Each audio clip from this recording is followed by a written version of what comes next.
boa noite a todos, feliz noite. Hoje teremos uma Move Live muito especial.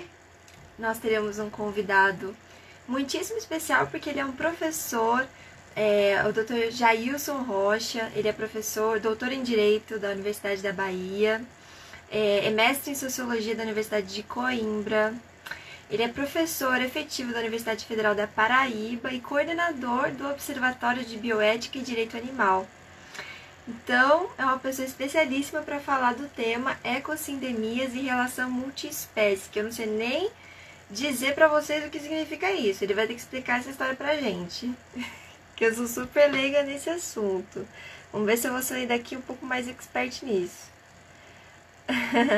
Boa noite a todos, Rafa já tá aqui, Fábio, Soninha, Evinha, turma toda. Eita, que hoje tá vindo muita gente. Ai, que eu tô nervosa. Olha lá, o professor Jailson já tá aqui com a gente. Eita, que mudou umas configurações aqui, hein? Olha que doideira. Falar com a gente. Boa noite, boa noite.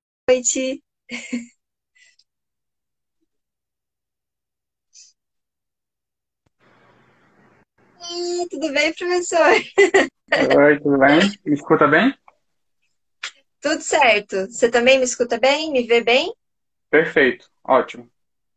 Então tá. O Instagram tá passando por uma configuração diferente, então parece que tá Hum, ajeitando melhor a imagem, né? Antes estava com algumas aparentemente. dificuldades. Sim, né?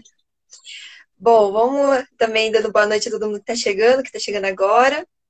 E como é que você está se sentindo nessa noite, né? Faz um tempo que a gente estava querendo marcar essa live, né, professor? E agora a gente Foi conseguiu, verdade. Finalmente, né? Mas eu já me sinto de finalmente. casa.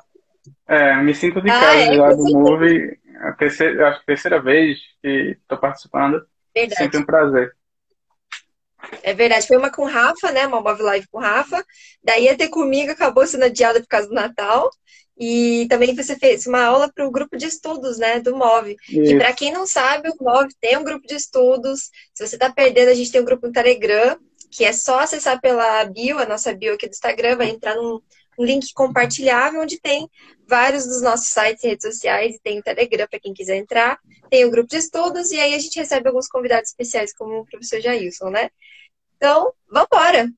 Eu Vamos lá. separei aqui algumas coisas. Na verdade, a gente estava conversando sobre isso antes, né? Porque eu estava falando assim que eu não faço a menor ideia do que é isso, mas eu sei que tem a ver com a Covid. Tem a ver com pandemia, tem a ver com esse momento atual, e esse assunto é muito quente, né? Então é muito Sim. assim, gera muita curiosidade, né, nas pessoas, porque afinal a gente quer acabar logo com isso, né? E a primeira coisa, assim, que acho que me vem à mente, né, quando a gente está pensando nesse tema, eu acho que dá para a gente talvez inverter um pouco a ordem e falar do que é a relação multiespécie, para depois a gente entrar na parte mais difícil, que eu acredito ser a ecossindemia. Tá bem. Bem, boa noite, né? Ainda não dei boa noite para todo mundo. É um prazer sempre estar aqui com vocês discutindo, conversando, dialogando. E já, como eu disse, me sinto em casa e sempre muito bom estar aqui de novo. É, Relações multiespécies, vamos lá. Na verdade, para pensar relações multiespécies, a gente tem que desconstituir inicialmente uma forma, uma visão já bem consolidada que a gente tem de separação de nós humanos do resto da natureza e dos demais animais, né? A gente foi construído a partir da modernidade, não a partir da modernidade, mas se finca isso com muito mais força na modernidade, essa seção, essa separação absoluta do que é o humano, né, que é aquele ser supostamente dotado de racionalidade, e tudo o que foge ao humano é reputado como inferior e, consequentemente, suscetível à exploração e utilização, que aí são os demais elementos da natureza, incluindo também os animais não humanos, né? Então, a gente pratica cotidianamente é, nas nossas relações, até de forma inconsciente, essa percepção de que nós somos a medida das coisas, o humano é a medida das coisas, né?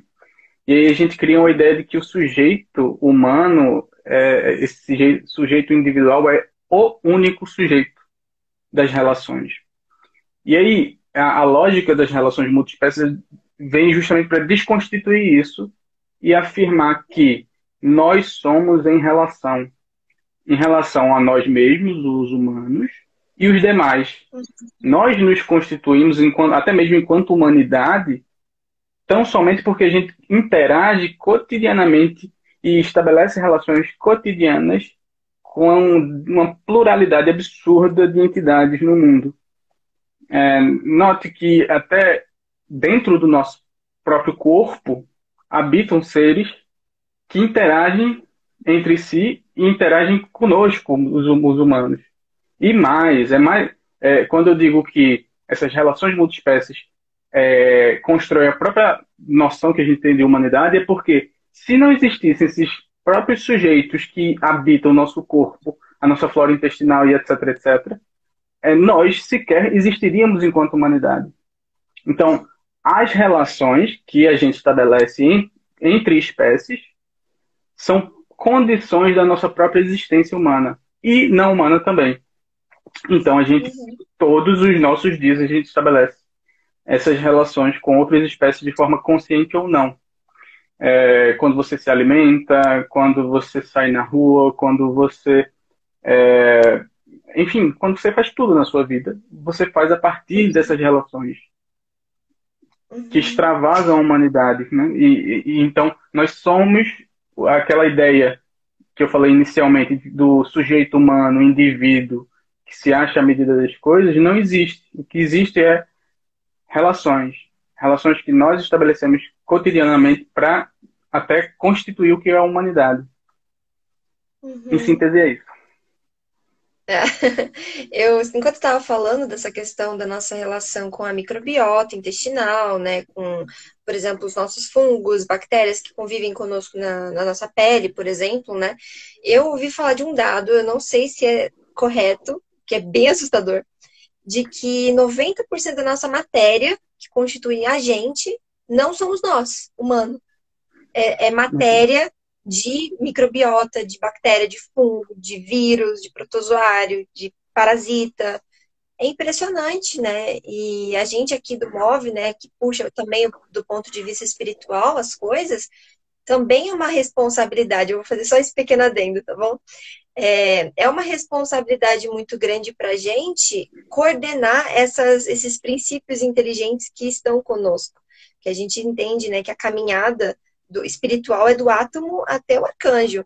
Então, assim, o micro-organismo, ele é um irmão nosso, que a gente está ali coordenando a vida dele. Então, se a gente faz algo equivocado, né? Por exemplo, se a gente se alimenta mal, se a gente não faz exercício, não tem uma vida saudável, alimenta alguns vícios, né? Nós estamos prejudicando também o desenvolvimento deles.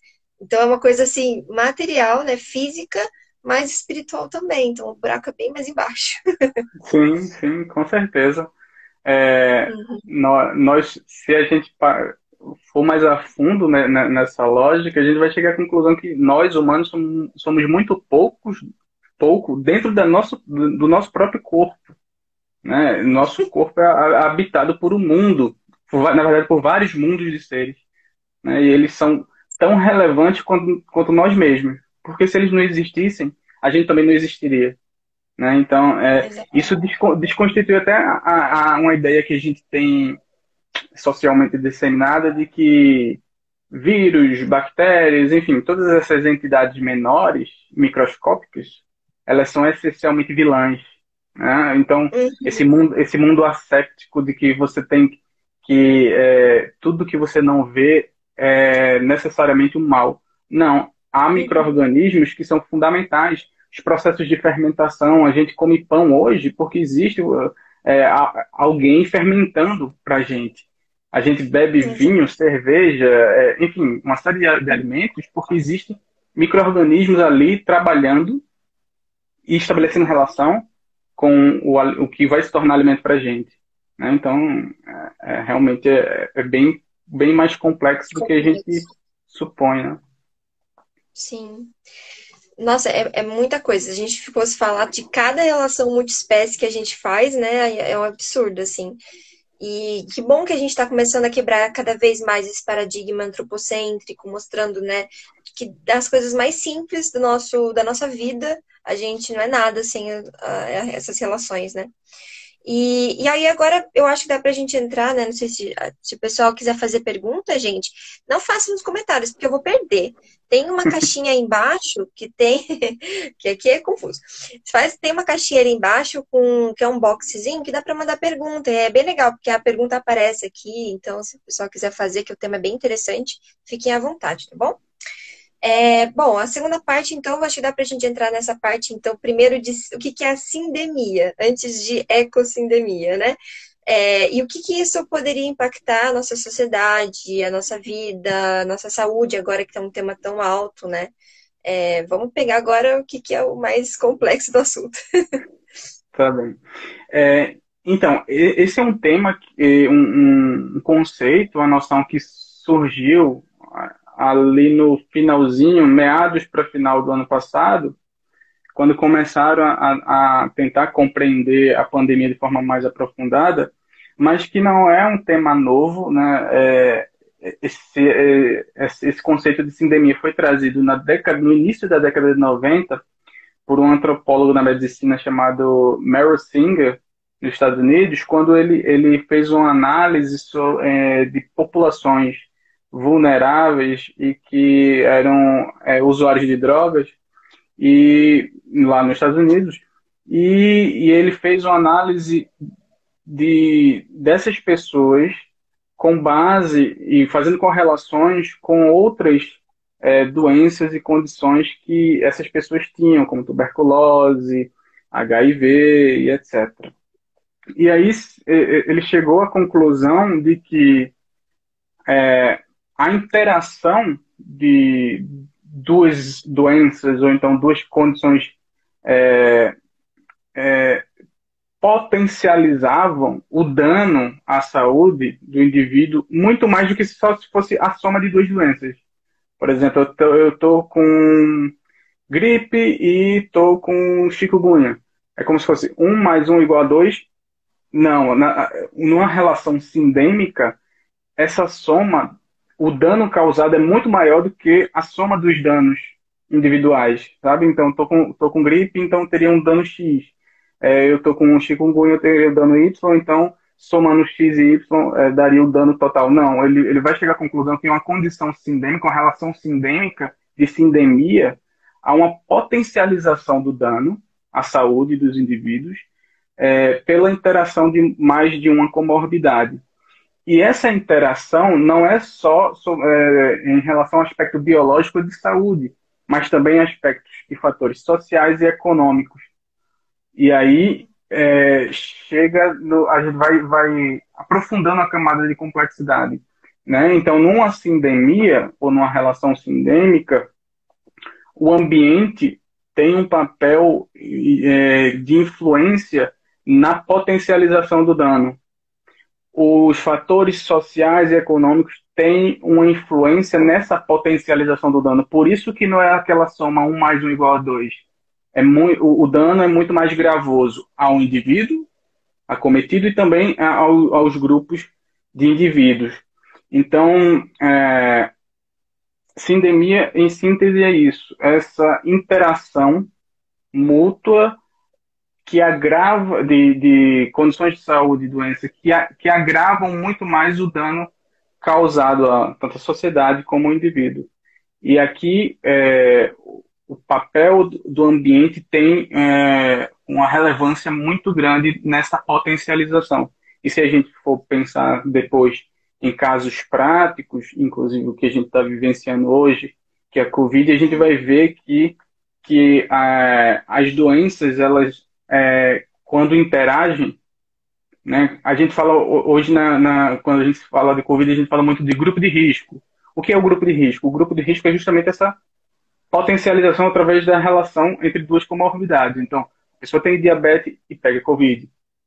Então, essa associação aliada aos fatores ambientais, sociais e econômicos causam o que a gente está vendo aqui cotidianamente. Uhum. Então, acho que é isso, a princípio. Depois a gente pode Nossa, é aprofundar um mais. colapso. Não, não, tá ótimo, assim, eu fiquei pensando várias coisas, né? Eu lembro muito, assim, que no comecinho da pandemia, um ano atrás, né, inclusive tá fazendo, acho que hoje, tá fazendo um ano, né? É, é uma coisa, assim, que a gente sempre falava que, claro, os idosos iriam pegar mais, iriam conturbar mais o sistema de saúde, então por isso que a gente tinha que ficar em casa, mas eu lembro muito de falarem da questão da periferia, por exemplo, né, das pessoas estarem aglomeradas em barracos, em situações que não tem, às vezes, água para lavar a mão, muito menos álcool em gel, que na época o preço tinha estourado, então tinha ficado mais difícil ainda. E primeiro os hospitais públicos das periferias que lotaram e entraram em colapso. Eu lembro muito bem disso, assim. Então, eu acho que a pandemia é um grande exemplo, né, disso, assim. E, assim, só a questão de outros exemplos, assim, se lembra de alguma outra, historicamente falando, assim, que poderia também ser uma sindemia? Sim, em 2019, ou seja, há um tempinho atrás, houve um relatório internacional publicado numa revista chamada The Lancet, que é um periódico científico na área biomédica de fator de impacto alto internacionalmente. Teve um relatório em 2019 sobre a sindemia global de obesidade, desnutrição e mudanças climáticas, ou seja, a Hum, associação de, da fome, a pandemia da fome, com a obesidade e as alterações climáticas. nossa. Isso é um caso bem recente, né, dessa publicação. O próprio Mary Singer falou no início da década de 90 sobre consumo de drogas, HIV, tuberculose também, e as questões socioeconômicas dos Estados Unidos e as diferenças socioeconômicas nos Estados Unidos também como algo agravante e também compreendido como sindemia. Então, há alguns exemplos já que o próprio conceito está se popularizando e aí a comunidade biomédica vai utilizando para analisar a doença de forma um pouco mais integrada, né? É, eu acho assim, a doença, seja qual for, não só Covid, ela está relacionada às questões de classe, de raça, de gênero. O Uhum. vírus pode não ter a intencionalidade de querer acometer fulano ou beltrano, mas a partir do momento que ele entra em relação com a humanidade, ele Uhum. se relaciona também com os fatores socioculturais dessa sociedade humana, né? E aí a gente tem que analisar a doença também com esses marcadores de classe, de raça. E ficou muito perceptível isso logo lá no início, em 2020, em relação ao Covid, né? Como nos exemplos Uhum. que você bem comentou. A questão, Sim. como é que você vai pensar, por exemplo, Covid sem pensar em segurança alimentar? Se a gente está falando que Covid, se por trás de falar de Covid, a gente basicamente está falando também de sistema imune. E não há sistema imune para o indivíduo se ele não se alimenta bem, né? Sim. E como é que eu vou falar de Covid ou atacar ou fazer uma política pública de enfrentamento se eu não tenho condições sanitárias mínimas?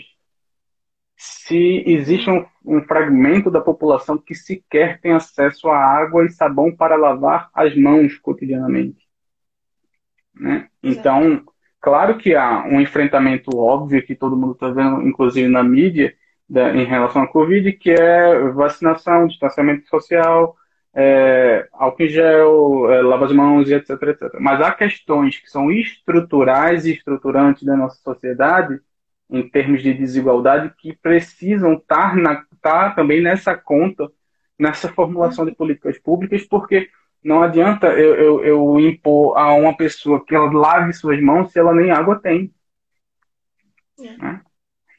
exatamente.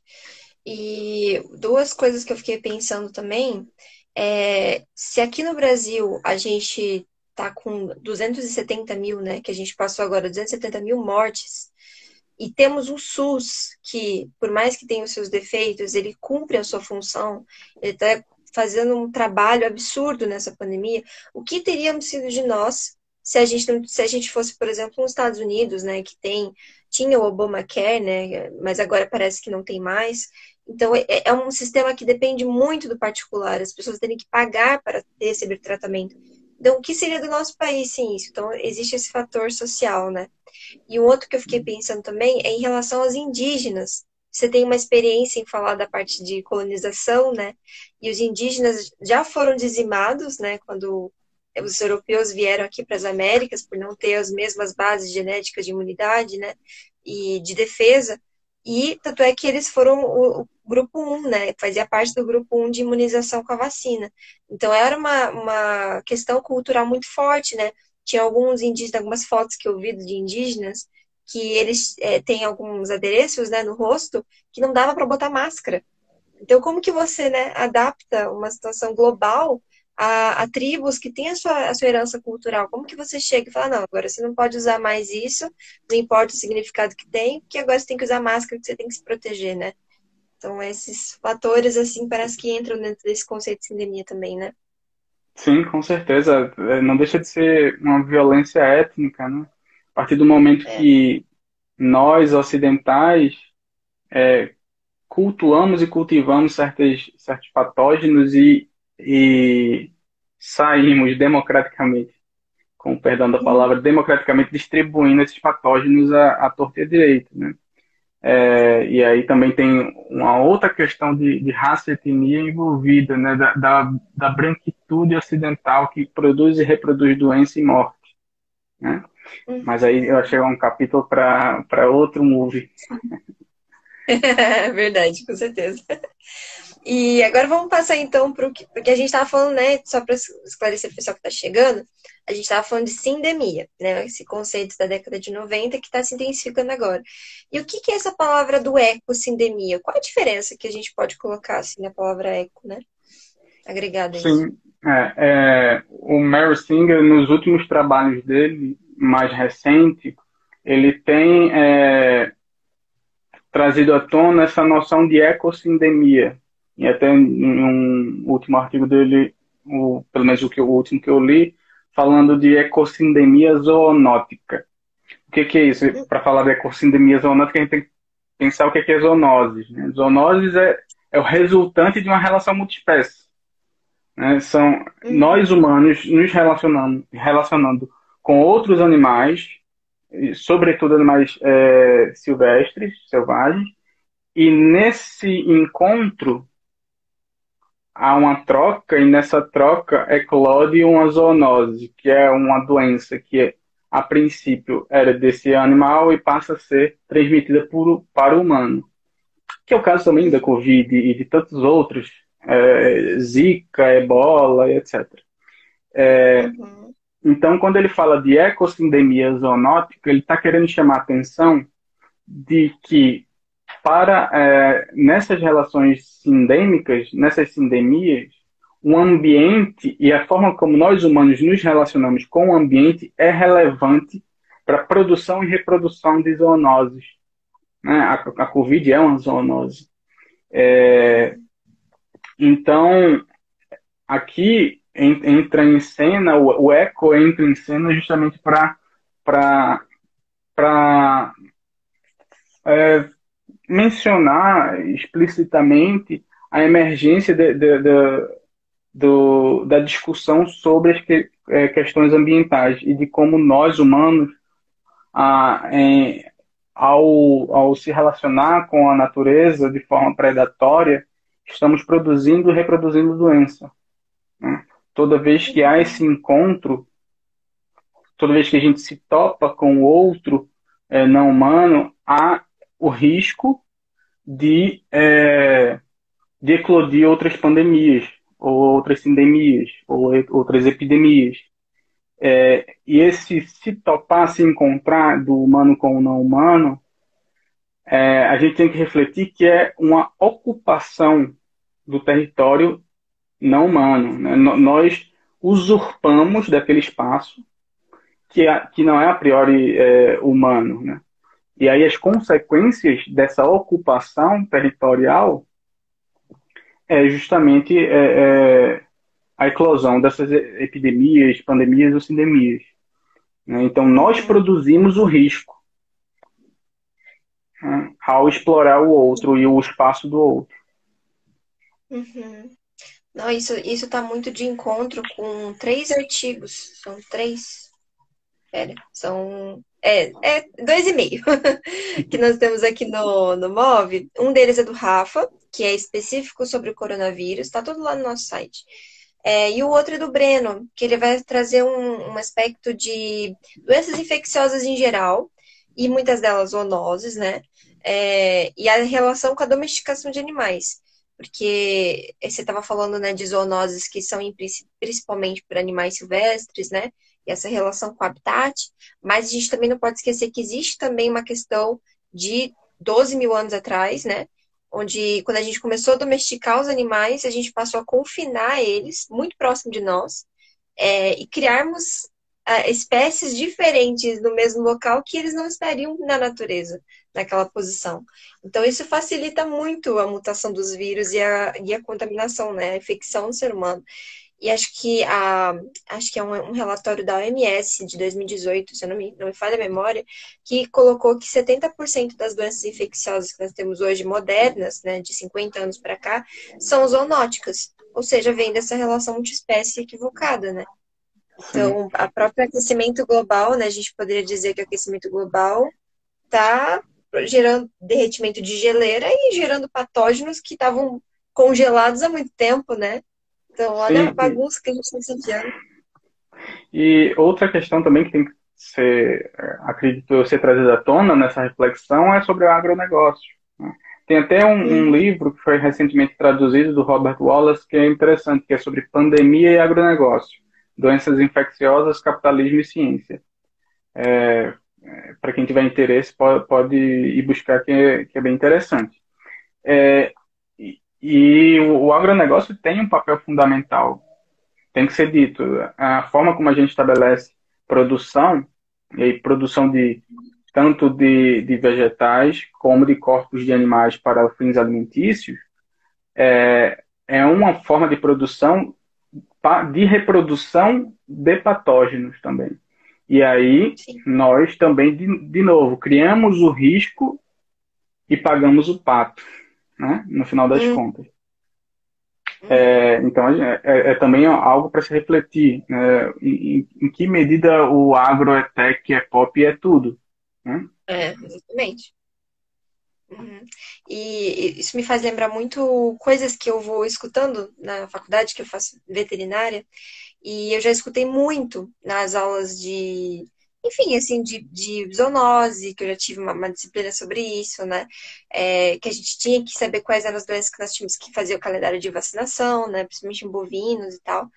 E eles falavam muito assim que toda semana o MAPA, né, o Ministério da Agricultura, Pecuária e Abastecimento, registra, em média, no Brasil, por semana, de 3 a 4 notificações de novas cepas. Cepas que surgem nos animais, que são detectadas pelos veterinários, né, e notificadas no mapa.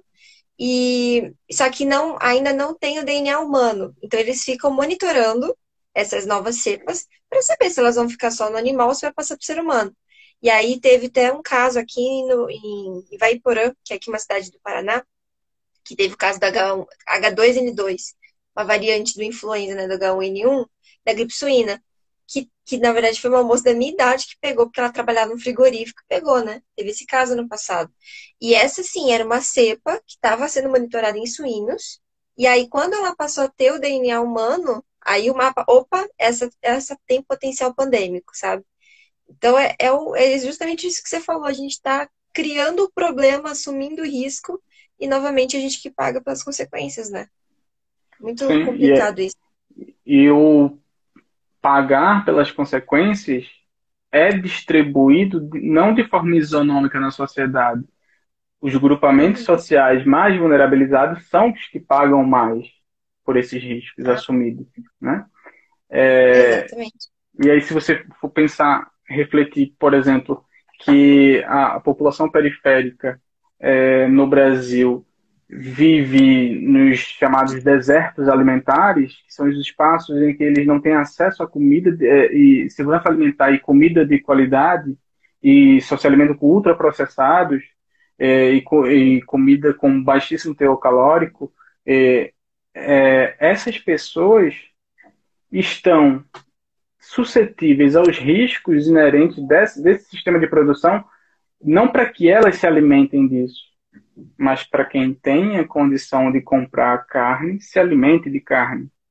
Então, o pagar o pato e sofrer as consequências é distribuído de forma simétrica na sociedade.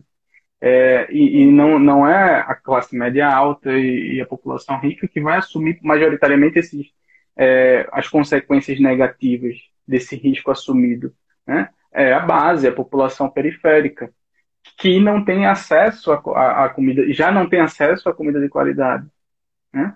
É. Então, isso é problemático, né?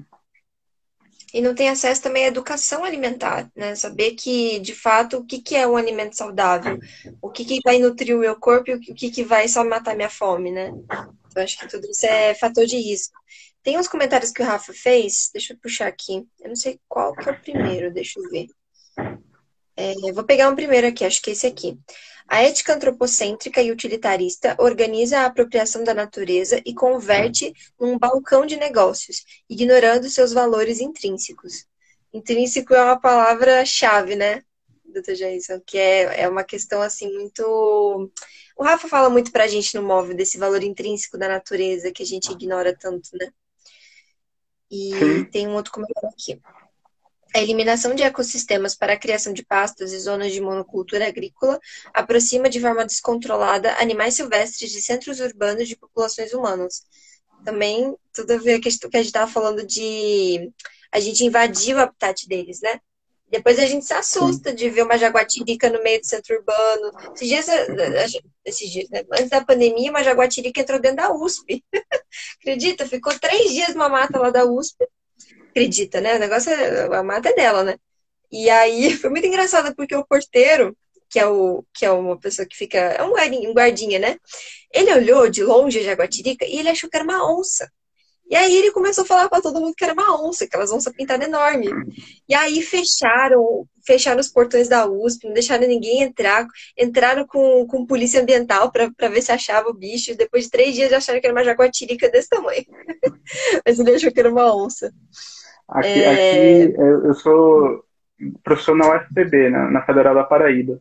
E no Campus 1 da capital, em João Pessoa, o Campus 1 ele fica dentro da Mata Atlântica, do resquício de Mata Atlântica. Então, acho que para os dias de hoje, em Nossa. 2021, seria impensável se construir uma universidade dessa forma.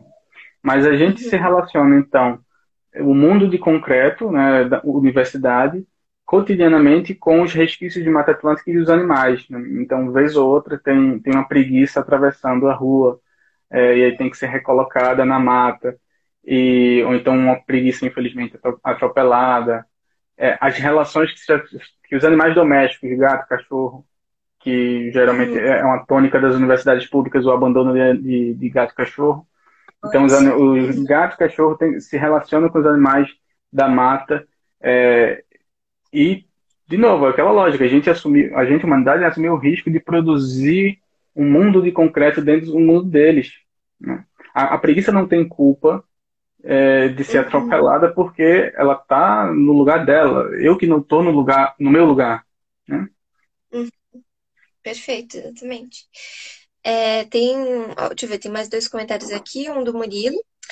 Os que determinam o que é a comida são os menos afetados pelas consequências do que fazem, que são a galera rica, né? E a Paty Cunha, falando que ela é nutricionista.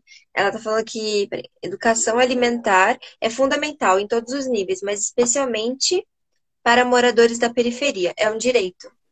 Inclusive, tem algumas organizações veganas que levam essa educação alimentar para periferias, né? Oferecendo alimentação vegana e também a parte de educação, né? Eu acho que isso é primordial, dentro até do próprio movimento vegano, que tem que ser um movimento interseccional e político, né? Então, que é uma Com coisa assim que tá certeza. muito junto. É uma crítica que eu sempre faço, uma autocrítica, né, aos movimentos veganos, é que é, todo movimento vegano deveria ser gestado a partir da base, a partir do povo, com um movimento gestado com cheiro de gente, né? Com cheiro de gente de verdade, como eu falo, e não de forma elitista. Você não precisa de mais gôndolas no supermercado com produtos veganos, né?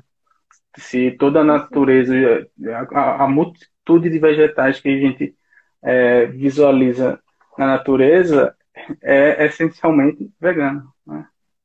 É, é melhor descascar mais e desembalar menos, né? Olha, tem mais comentário aqui. Nossa, o Rafa tá que tá. Peraí. Ah, a parte tá falando que ela tem o Paz no Prato, né? Que é uma organização também que leva alimentação vegana para pessoas em situação de vulnerabilidade, né? E ela tá falando que em breve vai fazer isso também, de educar, né? Educação alimentar. Agora o Rafa. Robbie Wallace, citado pelo Jailson, propõe mudanças radicais no modelo do agronegócio, que trata a comida como mercadoria, característica típica do capitalismo que mercantiliza a natureza. Ah, tá muito bom esse papo aqui, ó. Tem até uma pergunta que o Rafa tinha feito no começo, que daí dá pra gente entrar mais no contexto da pandemia. Será que a SARS-CoV-2 nos domesticará para uma relação multiespécie? Hum, Olha essa pergunta do milhão. interessante. A gente tá um pouco domesticado, né? Eu brinco um pouco com essa lógica da domesticação para dizer que nós humanos somos os domesticados, né? A gente se domestica também em algumas formas e, enfim, mas a gente está alterando nossas formas de domesticação nos últimos anos com a pandemia. E todo mundo está muito mais confinado, a gente está mudando a nossa forma de se relacionar com o outro. Quer dizer, quem não é negacionista, né?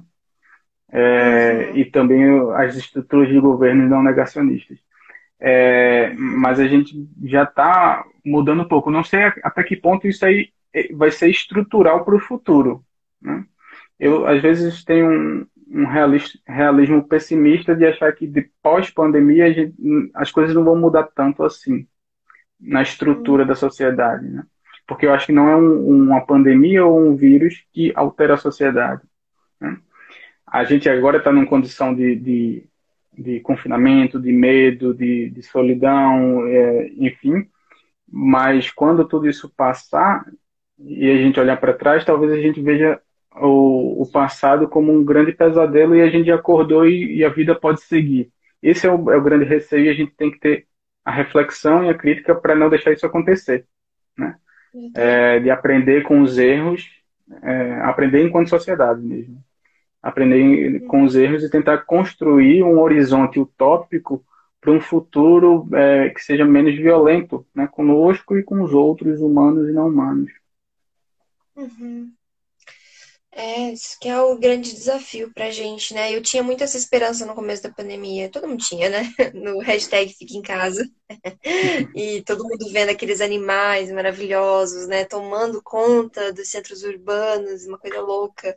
E eu lembro das imagens do. Ai, daquela cidade. Oh, meu Deus, como é que ela. Viena, não. Veneza? Ai, o nome daquela cidade. Veneza, isso. Esqueci. Que Veneza tava com os canais limpos e tinha golfinho, uma coisa assim, nossa, que a gente nunca tinha visto. E durou muito pouco, infelizmente, né? A camada de ozônio se regenerou um pouco, mas não foi necessário para a gente tomar uma certa consciência maior, né? Infelizmente, a gente aprende muito com a dor. E acho que, não sei, talvez tenham que vir coisas piores. Já está vindo, né? Essas variantes aí, que a gente também tá voltando aquele medo, voltando uma segunda onda mais forte. É porque a gente não aprendeu com a primeira, né? Então tá vindo mais paulada, infelizmente. É, E aí agora vamos juntar tudo, né? Que a gente estava falando. Sindemia, ecossindemia, Covid-19. Como que a gente pode colocar tudo um saco só, num contexto só e ajudar no enfrentamento dessa pandemia atual, né? Sim, eu acho que o grande mérito de tentar avaliar a, o Covid-19 como uma sindemia ou uma ecossindemia zoonótica é justamente para a gente tentar pensar de forma mais estruturada e organizar um plano de ação para enfrentamento que leve em conta todas essas camadas de complexidade que a gente estava discutindo aqui, né? Uhum. Como eu disse no início, a vacina é essencial, claro que é essencial. O lavar a mão e o álcool em gel também é essencial, é também. Mas se a gente pensa que a Covid-19 é uma sindemia, e é uma ecossindemia, a gente tem que pensar estruturalmente.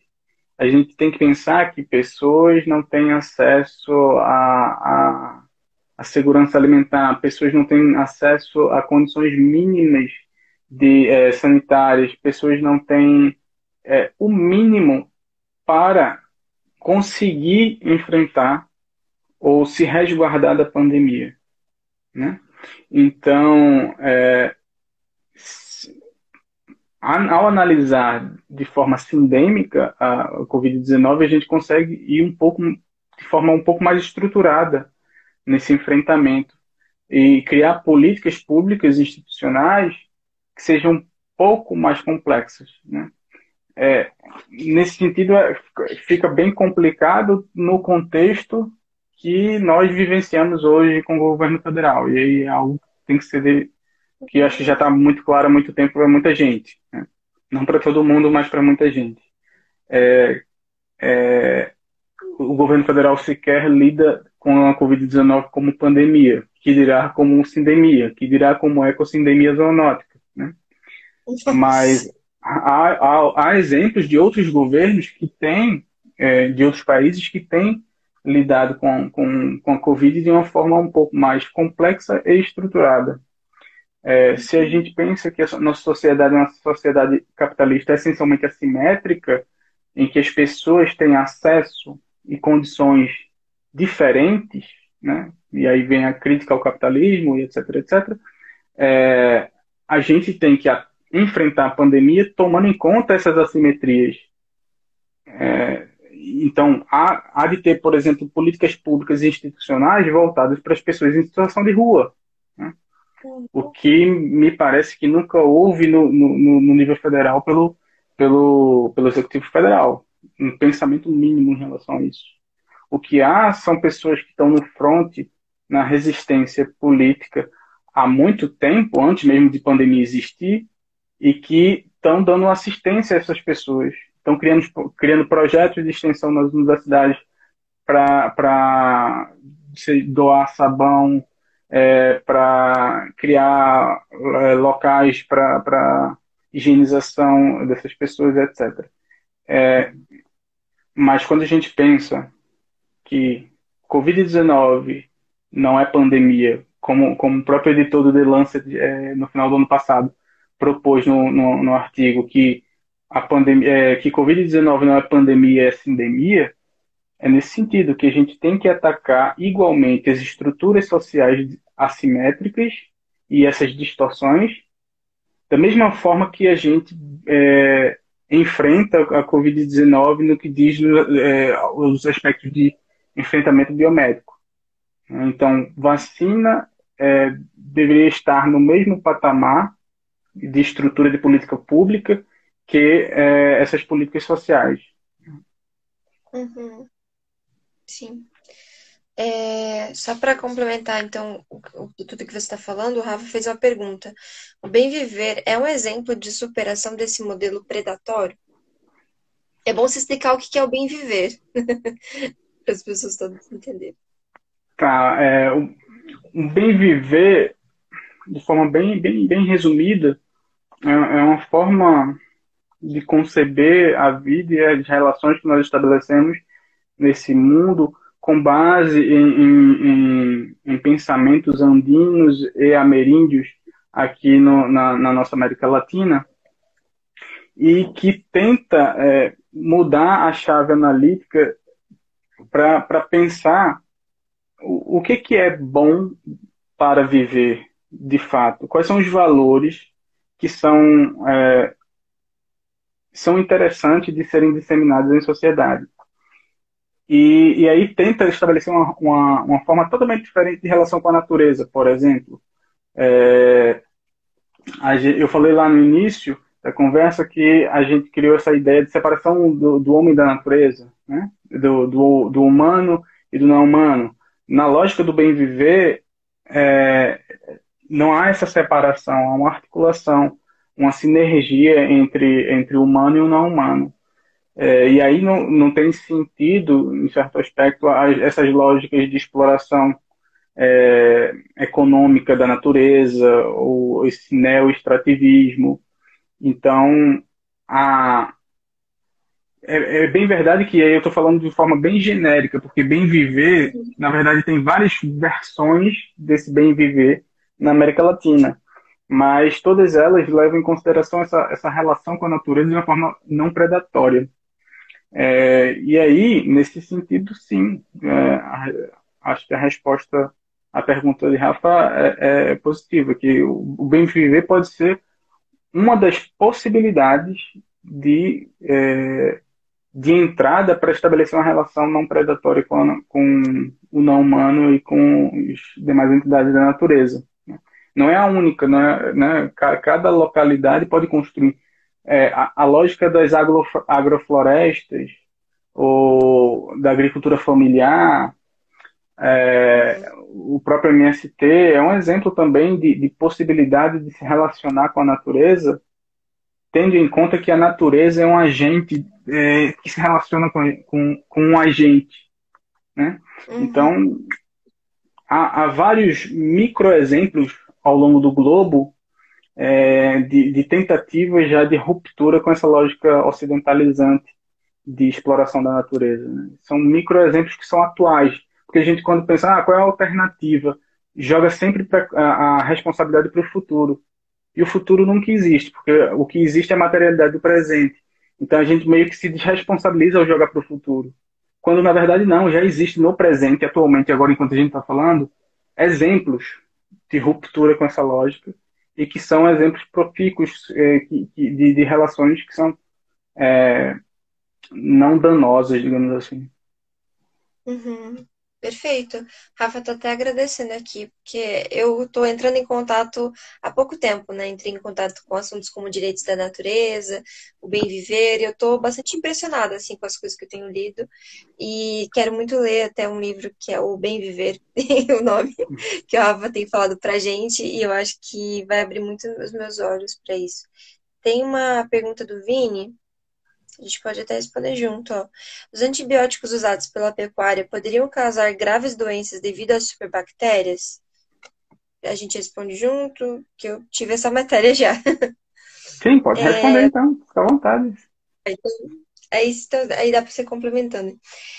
Sim, Vini, eu lembro muito bem, assim, de na primeira aula de farmacologia, de antimicrobianos, era um professor novo, e ele chegou e ele falou assim, é, nosso principal obstáculo enquanto médico veterinário é impedir que as superbactérias aconteçam, mas vai acontecer. Tipo assim, ele falou uma coisa, ele já jogou a realidade na nossa cara, assim, de que não tem outra alternativa agora, os antimicrobianos precisam ser administrados nos animais de granja pela superpopulação que eles têm. É um confinamento muito grande, assim. E como nós, que se a gente tivesse uma multidão por alguns dias, né, entre nós, com certeza nós teríamos doenças que passaríamos entre nós, assim. Porque o sistema imune de nós e dos animais, que nós também somos animais, é a mesma coisa. Então, tanto é que essas zoonoses acontecem justamente por essa semelhança genética, imunológica, fisiológica, anatômica, tudo igual. Então, principalmente em aves, especificamente em aves.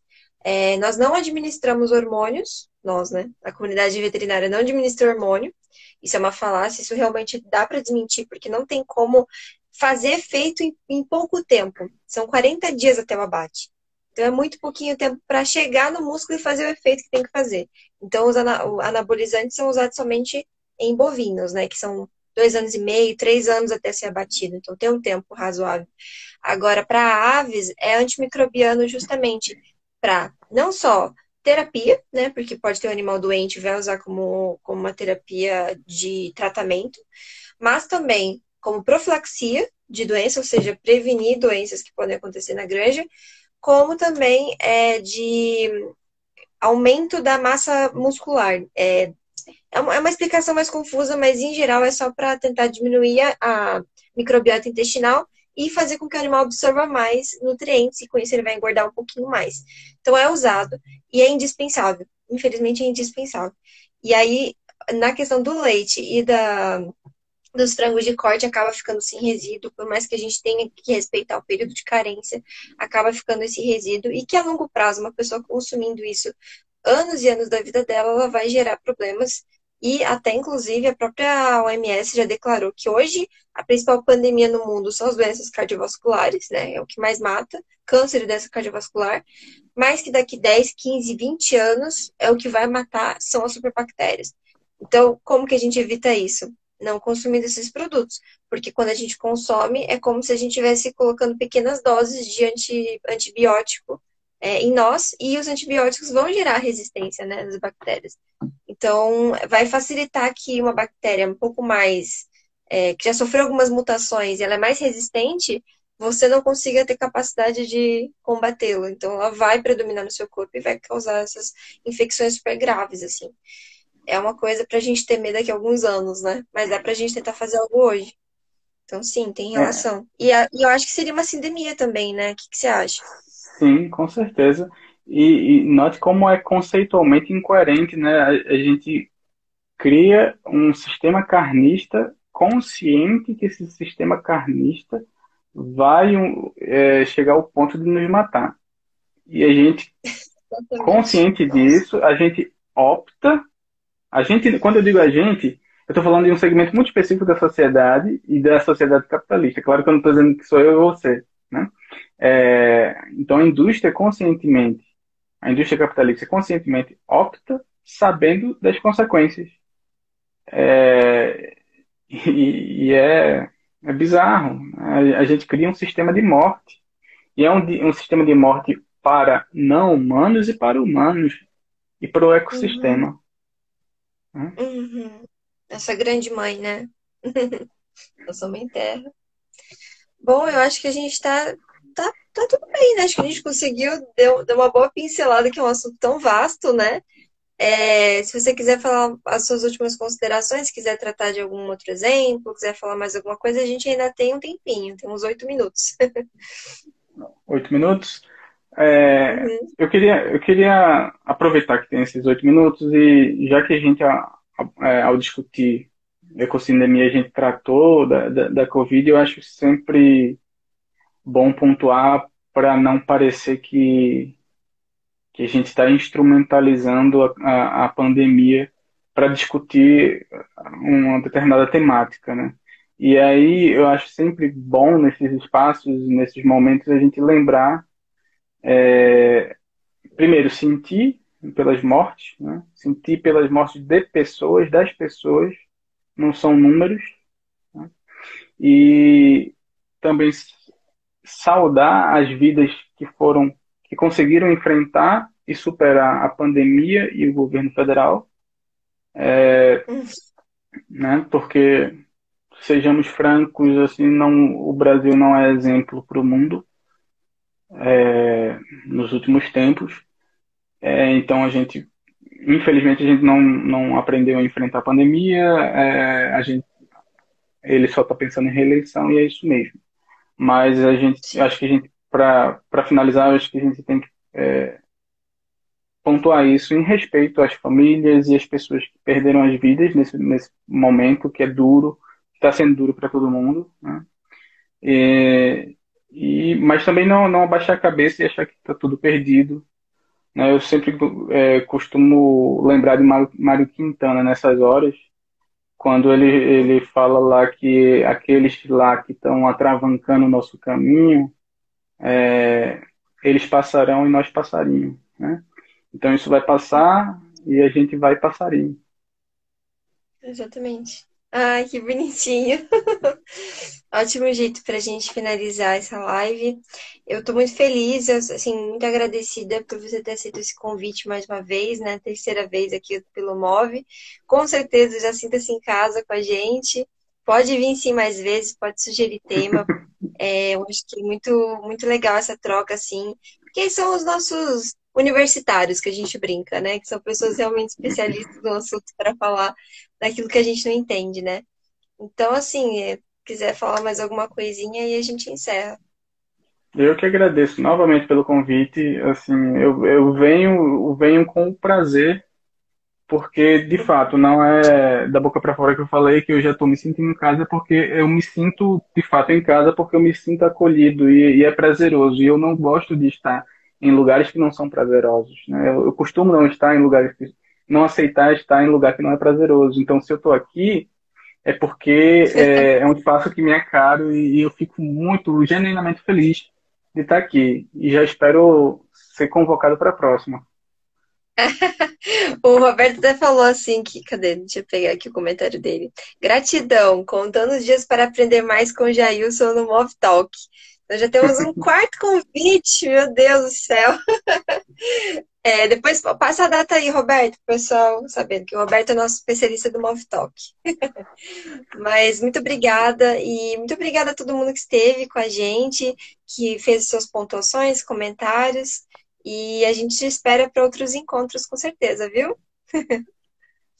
Então, boa noite a todos, fiquem com Deus. Se cuidem, fiquem em casa, por favor.